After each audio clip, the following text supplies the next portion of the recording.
You are listening to Talking Hoosier Baseball, a podcast by fans from the IUBase.com website for anyone wanting more info on Indiana University baseball. Today is Monday, March 4th, 2019. I am Carl James, joined by stats guru Cassidy Palmer, the fan who wears red pants on Sundays, Chris Feeney, and the creator of IUBase.com, Josh Bennett. The Hoosiers answered the Tennessee sweep by going on a 4-game winning streak until Coastal Carolina walked off on the Hoosiers with 3 runs in the bottom of the 9th on Sunday. The Hoosiers opened the home portion of the season with 2 midweek games against Cincinnati and Butler. Then Indiana traveled to Conway, South Carolina. Friday was rained out, setting up a Saturday doubleheader against Northeastern and UConn, with the Hoosiers sweeping the day. All told, a 4-1 week was a strong bounce back from the sweep in Tennessee, who, by the way, still have not lost on the year. Well, with 5 games against 5 opponents, we do have quite a bit to talk about. So let's get started with our Hoosier highlights. Cass, what are your highlights for the week? Well, for me, both of us, there were so many highlights throughout the week. When you win 4 straight, there are going to be a lot of highlights. But 2 that really stood out to me from the Coastal Carolina game were the first one came when Cal Kruger took the mound with bases loaded in just a bad situation, errors, free passes, bases loaded. It was chaos. He comes in, cleans up the mess with the bases loaded strikeout. That, especially at the time, was huge. We were just down 1 against Coastal. So that was the first thing that caught my attention. The second one came later in the game when Drew Ashley fought back from that 0-2 count, fouled off a bazillion pitches to get it back to 2-2 before getting the RBI single to tie up the game. I mean, those are the kind of at-bats that we need to see in those situations. So it was great to see Drew do that. Those were the 2 big things that stood out to me as just big grit highlights. So Josh, what are you thinking? What were your highlights? Thanks, Cass. My Hoosier highlight is seeing something that we've all been waiting for since the opener down in Memphis. And we actually got to see it on 2 separate occasions on Saturday. That would be hitting the double-digit mark for hits in a game. I know we were all keeping track of that. And in the first game against Northeastern, the Hoosiers were excellent at the plate with 10 hits to go along with 2 walks. And probably more important to me anyway is only 4 Ks. Gorski and Kalitha had 2 hits apiece, and Ashley reached base twice and scored 2 runs. In Game 2 against the Huskies, the strikeouts were back, but they managed to stay under 10 while walking 4 times and adding 11 hits. Again, Gorski had a multi-hit game. He's just been amazing. So much fun to watch. And this time he was joined by Jeremy Houston and Drew Ashley, who actually reached base 3 times for the game, as did Cole Barr. Ashley is really fitting to that 2 spot nicely. Just a really good offensive day for the Hoosiers, and really good to see that on Saturday.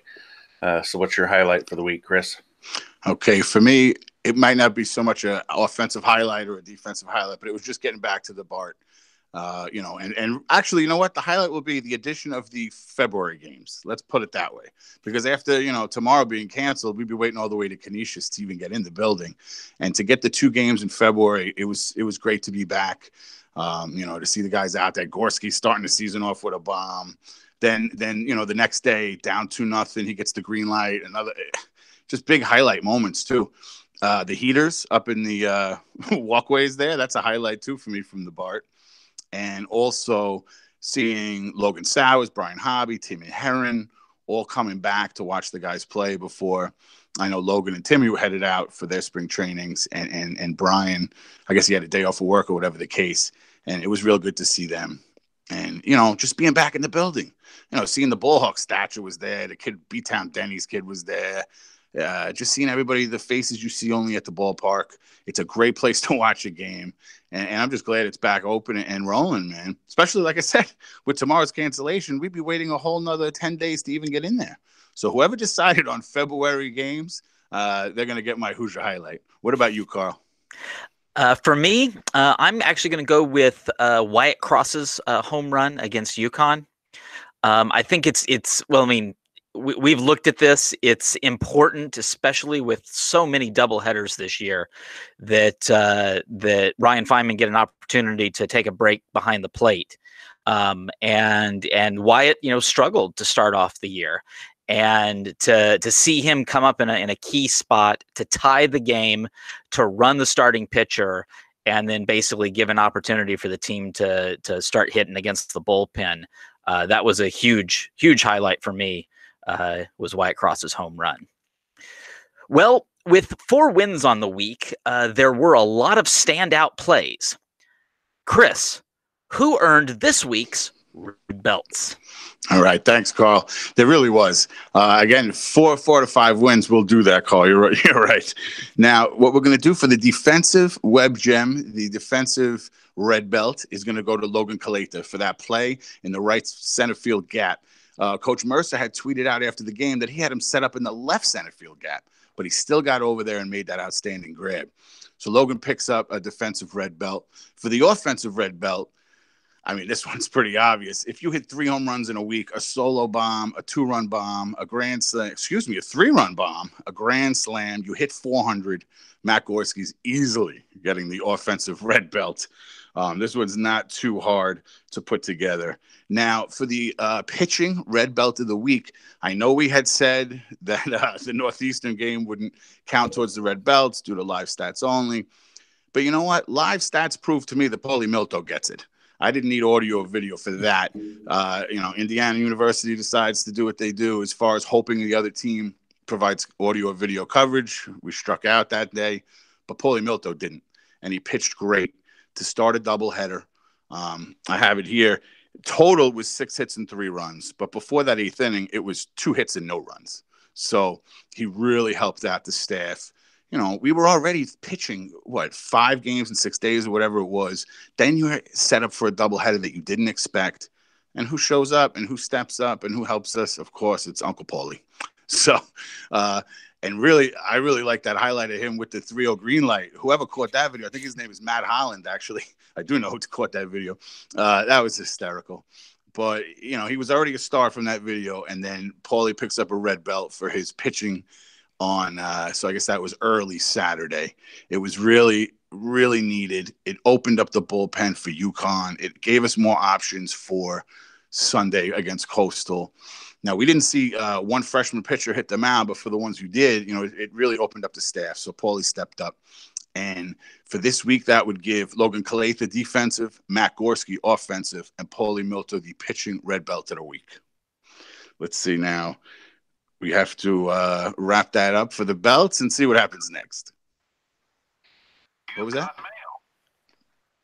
You've got mail. You've got mail. Oh, it's mail. Mail time. Okay. We got mailbag time. So to start off with, we've got, I'll hand this one over to Josh. So Josh, Patrick McGraw asks, and he's talking about the Coastal Carolina game, why not go to Matt Lloyd in the 9th inning? Well, thanks for the question, Patrick. To answer that, I think we need to go back to late in the second game on Saturday when we let the Huskies back in the game and had to use Matt for 2 innings. I'm sure that wasn't the preference or the plan. The bad thing was that it took him 47 pitches to finish the game. And previously in the season, he'd only pitched 1 inning. So I'm guessing that probably meant after 47 pitches that he was probably off limits for Sunday. And even if he wasn't off limits, Mercer had a fresh Connor Manus to call on, who's been really good to start the season. Before the 9th yesterday, he had a line of 8 innings pitched, 4 hits, 2 walks, and only 2 earned runs given up. I had no issue at all with Connor getting the call on that spot, and I'm also good with Sloan coming into a really tough spot. He was really strong on Saturday, and he threw 13 fewer pitches than Matt did.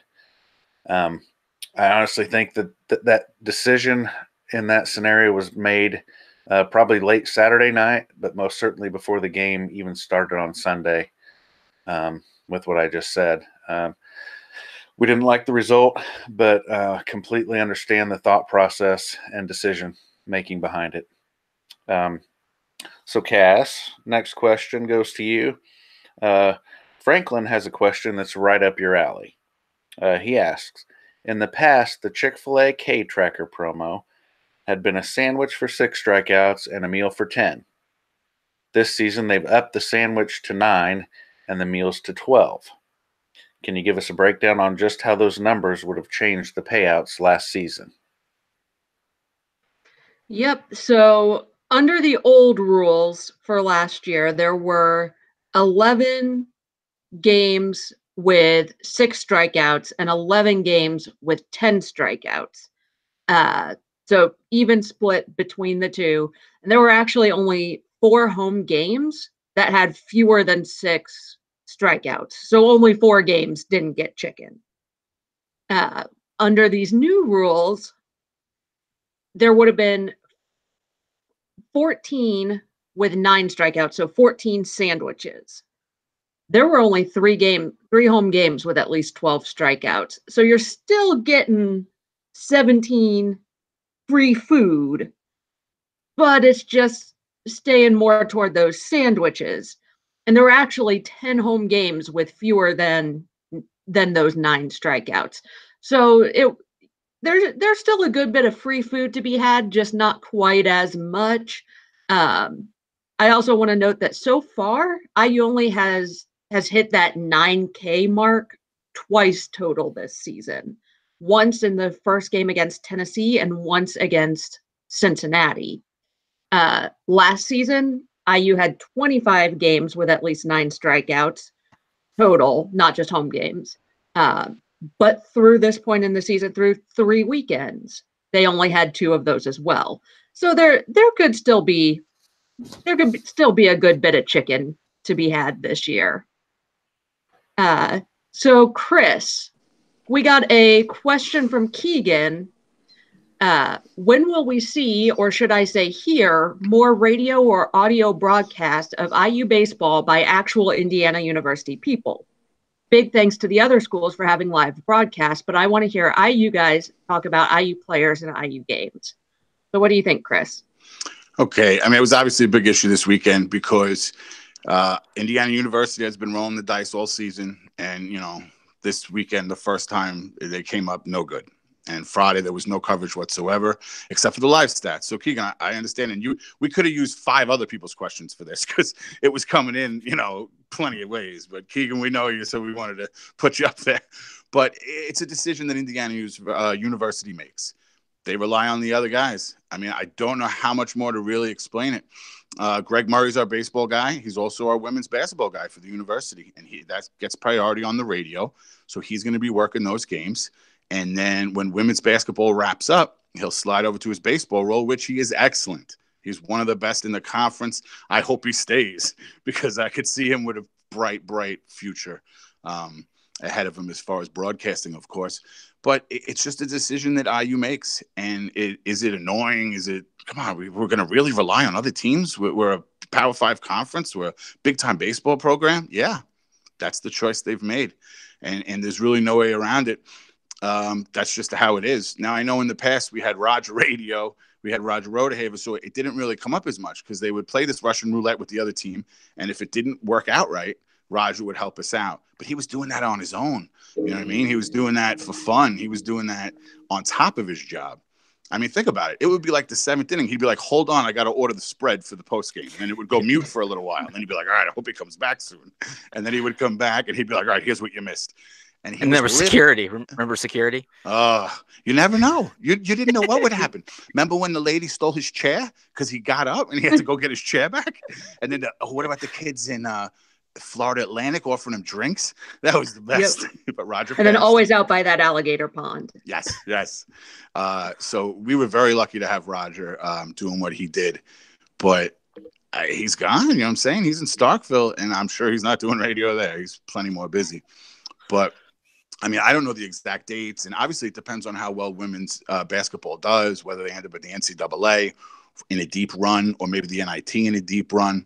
But I know what Greg does do is he'll mix and match, like he did the second game at the BART, right? He did that. He didn't do the home opener because he had something else. That was a little strange, too, that we didn't have radio for the home opener in our own ballpark. But again, that's an Indiana University decision. And luckily, Cincinnati had a broadcast, so I was able to send that out. I have reached out to our 3 opponents for this weekend. Oregon State got back to me. They will have a radio broadcast. There is nothing on Washington's website or San Diego's, and they haven't gotten back to me yet. Hopefully they will have something. But, you know, it's annoying. It's frustrating, but it is what it is. It's an Indiana University decision.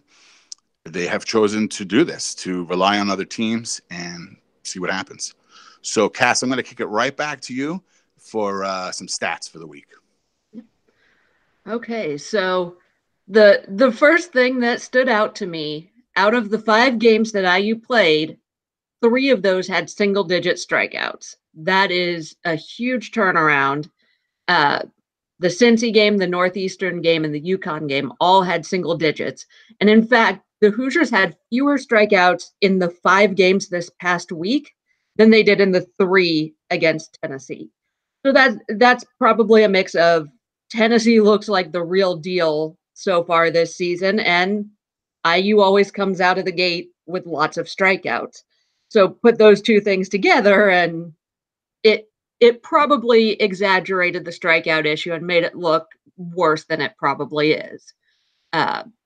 Also on the offensive side, the team hit 269 for the week and 299 on the weekend. That's a huge jump from the 160s, 180s they were hitting the first couple of weeks. They also have not been as reliant on the extra base hits. It was 38% for the full week, 31% for the weekend of the hits went for extra bases. And overall, that's a good thing. It means that we're hitting run, we're moving them around. We're more focused on that than always having to hit that long ball. So having that a little more spread out, a little more diverse is a good thing. Sounds weird to say fewer extra base hits is a good thing, but in the long run, it really, really is. I also noticed that the pitching staff gave up fewer than 5 earned runs in each game, with Cincy and Butler getting just 1 earned run each off of the pitching staffs. That's also a really, really good sign. The opposite of that is IU's defense was responsible for 7 unearned runs this week, including some pretty big situations. So that's one thing that IU's going to have to look out for. We had 5 errors in one game. Is that right, Cass? What? We had 5 errors in one game, right? Was that yes, correct? and if I remember right, there were no unearned runs in that game. Amazing. No, there were 3 unearned runs. That would make more sense. Yes, 3 unearned runs in the 5-error game that IU managed to win. That's the thing. We played with fire both days, really, with the errors and the walks and everything. Yeah. We just kind of got lucky on late Saturday. Well, and in a bizarre, looking at it now, I have my scorecards right in front of me because I've learned better at this point. In the UConn game, the IU pitchers actually threw about 30 more pitches than the UConn pitchers did, which is kind of backward from what you'd expect in a game that IU won 9-6. But yeah, that just stood out to me while looking at the 5 errors. So yeah, there's definitely been some sloppiness early this season. I'm hoping it's a little bit of same with the strikeouts. The early season tends to be a little sloppier than the rest of the season will be. So, Carl, what's happened around the country this week in college baseball? Well, I'm going to start with Illinois, and it's a really good look at Illinois because Illinois was in Conway with Indiana, playing the same opponents, and Illinois went into that having just been ranked by D1 Baseball. So they had Coastal, Northeastern twice, and Connecticut. So they played one extra game. But even if you just take off the second Northeastern game, Illinois went 1-2 on the weekend, while Indiana went 2-1. So you look at that comparison right there. Indiana had a better weekend. Well, then you add the fact that Illinois went and played another game against Northeastern and lost that one as well. So Illinois went 1-3 on the weekend after making some noise early in the season and impressing a lot of the media that actually saw them up close and personal. So by no means am I saying, it could have just been a bad week for them. But I think Illinois is a talented baseball team. But at this point, they're human. Michigan's human too. Michigan, although they won their series at Cal State Northridge, they did drop the Sunday game. So they have finally lost a game. Michigan still has the best record in the Big Ten at 8-1. The other team that we kind of thought might just that went into the week undefeated was Penn State, and then went to play Duke, which is no slouch. And and indeed they scored no runs against the All-American starting pitcher for Duke, but they did win the middle game, so they avoided a sweep against ACC Duke, who is 9-2 overall. So they've given Penn State's given one of the two losses, so that's somewhat impressive. So Penn State might not be a complete pushover this year, and we may be looking at a bit more parity in the Big Ten. Maybe not a huge, big top strength going on, but we might see some real serious competition going on throughout the league. Now, if we look at the two teams that Indiana plays 4 times, meaning they have a really big impact on the RPI, Canisius has been struggling. They're only at 3-7, and they had another rough weekend. But the big surprise are the Evansville Aces, who only won 11 games in all of last season. They are now up to 5-5 on the year. So they're almost halfway to their win total from last season already. And they did it, they did it with by winning 2 games against Boston College this past weekend. So, pretty impressive from that perspective. So a lot of these things may look like they're all kind of balancing themselves out. We were expecting Canisius to be better. We were expecting Evansville to be worse. We were expecting Tennessee to be worse. So hopefully maybe those things will actually add up more. There'll be more of the Tennessees and Evansvilles, and the strength of schedule may turn out to be a little bit stronger overall, and that's what the hope is. But obviously still lots of baseball to go. The Big Ten Conference, I'm not sure. It could be very, very, very interesting. Well, as much as we would like to see baseball at the BART this week, that's not going to happen. The Indiana State game has been postponed. And they did say that the next game for sure would be Seattle. So that means it's not postponed to Wednesday. It's postponed to another week. So we'll keep an eye on that schedule to see if they manage to get that game rescheduled. A highlight of the 2019 schedule is approaching, though, this coming weekend. The Hoosiers will travel to Seattle, Washington to play 3 games in a tournament at T-Mobile Park, assuming the name doesn't change between now and Friday.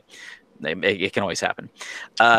Chris, IUBase.com writer Max Heath did some digging into the competition, and I think you've got his notes.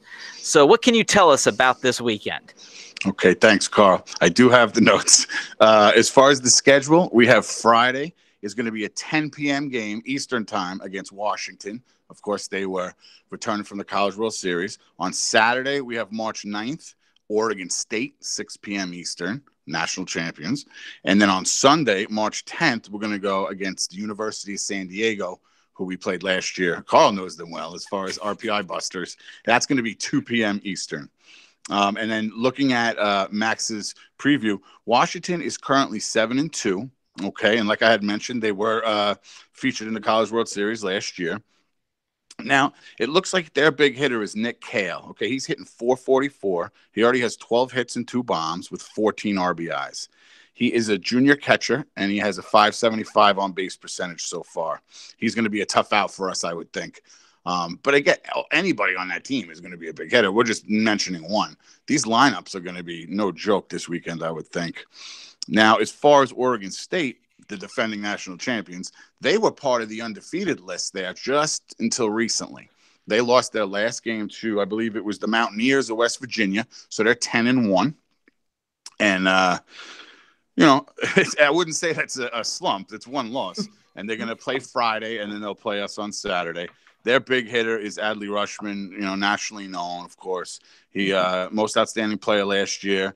And I'd say he's starting this year pretty good. He's got 5 bombs, 12 RBIs, and he's hitting 343. And again, this is Don't run on him either. Oh no.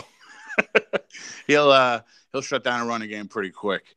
As far as Oregon State, any arm they put out there is going to be outstanding. The back end of the bullpen could start in the Big Ten. You know what I'm saying? The middle reliever, who they don't use too much, would start on Sunday or Saturday in the Big Ten. So this is going to be a test for both of these clubs. For the third game, it's going to be the San Diego Toreros. They're 8-3, Carl. They have 8 wins already going towards that RPI. That can't hurt, right? I'll talk to me in April. Yeah. Well, then that leads to this. They finished 23-32 last year. They did not make the tournament. We took 3 out of 4 from them. It was a pretty testy series, if you remember. As the series started, Roger Radio was actually going on, and I remember him mentioning that they were a little chirpy. They had a little Maryland in them, if I remember. They had some mouths on them, and they ended up getting pretty quiet by the end of the weekend. But it was a testy weekend, so it could get a little chippy out there. It's a little bit of a revenge game, obviously, for them. And if I remember right, we could have swept that whole thing. Like the game we lost was a tight game as well. We could have went out there and took all 4, and they were coming off. They were nationally ranked then. They were playing well. We might have sent them in a tailspin. I don't know exactly what happened with that, but it was the Matt Lloyd bomb. You put one on the roof, it'll mess up your whole season, right? Yeah, no, that's absolutely true. Their big hitter, it looks like, is going to be Reyes Ripken. He is hitting 333. He has 2 doubles, 2 triples, and 10 RBIs so far. So one thing we want to mention about this weekend also, the Seattle, I guess officially it's called the IUAA of Seattle, the chapter. This is the alumni group out in Seattle. I spoke with, I want to get his name correct, Scott Manning, who's the president of the chapter. And I put some stuff on the website about a get-together they're doing. They're going to be meeting at Sluggers between 12 noon and 2:30 for free appetizers and free drinks. They're also going to have plenty of giveaways available. And then, of course, head over to the IU Oregon State game. That's 2:30 Pacific time. So be ready for that. That's the 2:30. That's when it ends because the game's at 3. So you go right over to the ball game. Kids are welcome at Sluggers prior to 9 p.m. So this is a family affair. This is a family environment. Bring anybody. It should be a fun time. Now, as far as the tickets, if you're going, this is a pay one price event, and there's 3 games a day.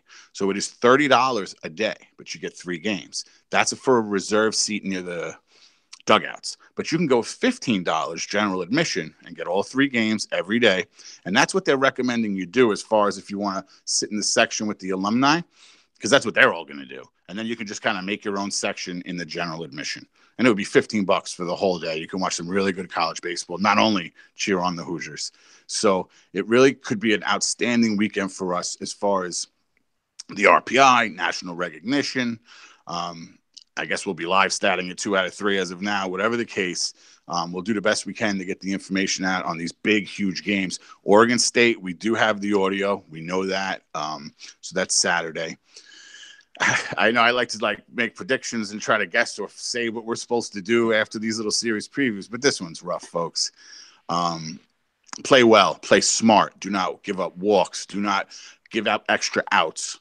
Play good baseball. Represent Indiana well on a national stage. That's what I'm looking forward to. And you know what? I feel like if we pitch well and play well, the results will come. Give me some close ball games. Give me competitive, compete. I don't want to, what was that, Tennessee, 11-0 on that Saturday. None of that. Compete, play well. We'll see what the results come, and take care of San Diego. Obviously, that's all about the first 2 games. Take care of San Diego. And that's pretty much it for this series. I just wanted to shout out to Max Heath. He wrote his first 2 game recaps. He did write this series preview that will be on the site Wednesday. He's doing a great job for us. Give him a follow. It's at Max_Heath. When we have a home game, all the information coming out of the press box is going to be coming from him.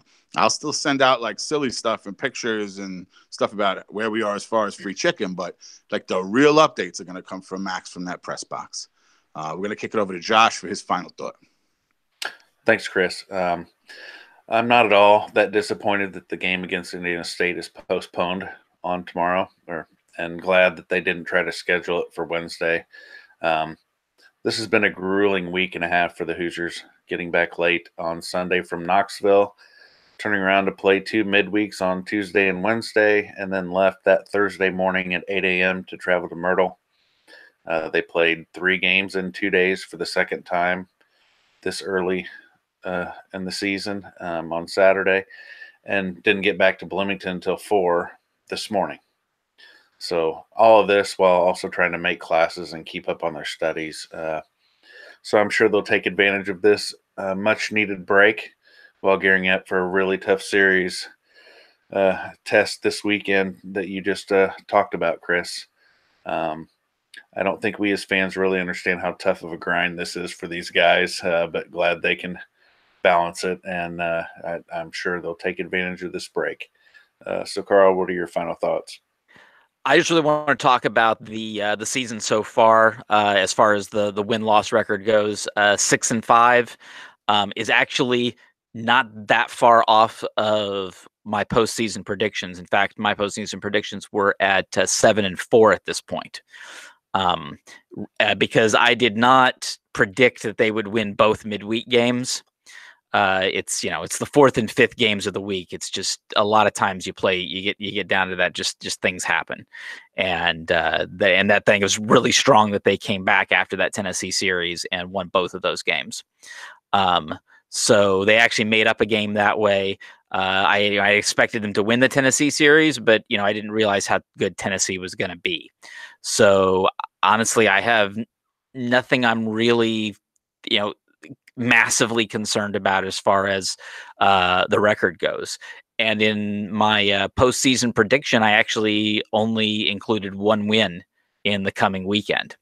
So if the Hoosiers can take the improvements that they've made, go out there and get a couple of big wins, they're going to be right back to where I thought they were going to be in position to get into the postseason.